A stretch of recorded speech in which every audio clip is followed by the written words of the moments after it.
Hey guys, good morning.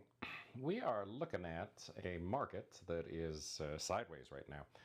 So, this is to be expected in front of the Fed announcement. This kind of thing happens, generally speaking, when we have an announcement day.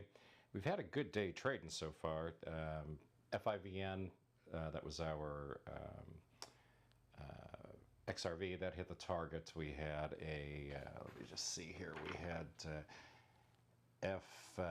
FVRR, that was the stocks to watch. I forgot which one it was. That one also hit the profit objective. We had an opening gap that hit the profit target. We had two of those that triggered us in and got us out flat.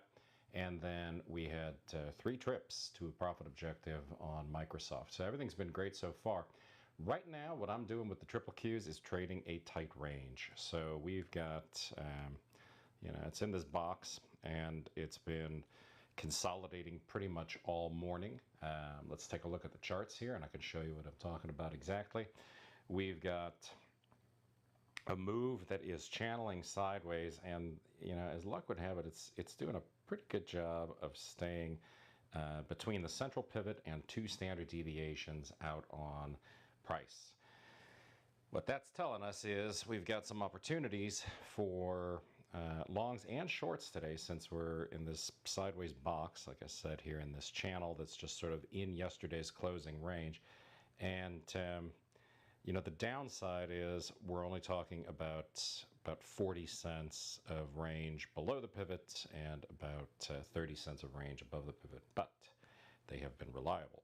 So when we got down into this two standard deviation excursion, that got us right into price support and overlapped with our confluence, right, with our indication there of volume by price. All these things hooked up beautifully and gave us then the opportunity to go long.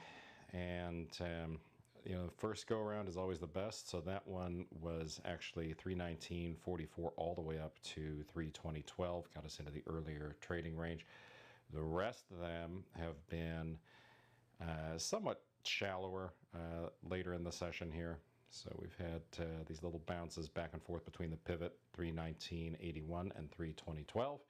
But all things considered, I think it's as good as anything you're going to get on Fed Day. Now, when the Federal Reserve does make its announcement, which is imminent, about an hour and a half from now, what you can expect is we're going to get probably 3 or 4 pretty big whipsaw moves. Could get all the way down into 317.93 and then probably pop to the upside again and then back down again and then back up again. And I would just advise anybody who I was friends with in a situation like this, you probably don't want to be part of that. It can be a real mess. I don't trade it myself because I find it just an abject horror. A lot of times it just really, really hammers around, and it's hard to get those orders off in a timely way, even when you have direct access to the markets.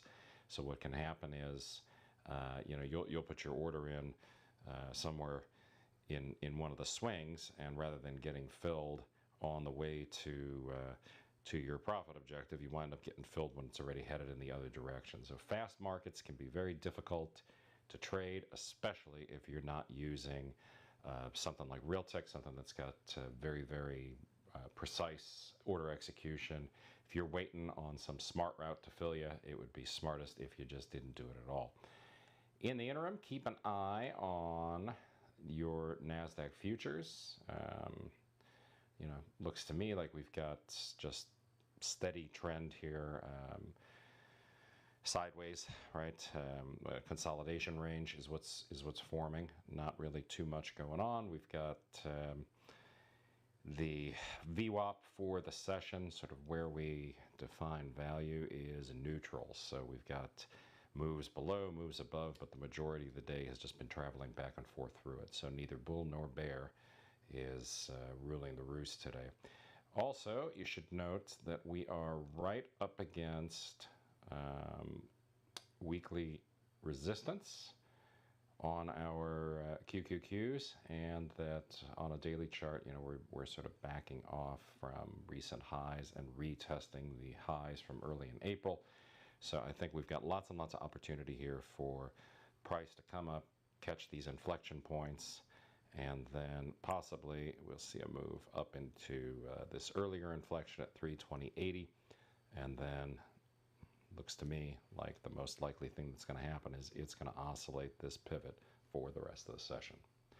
All right, so that is it for me. That's the game plan for the day. I think that it's going to be a hurry up and wait kind of a thing, and we're just going to have to see if the market gets what it's looking for. Probably expecting a quarter point.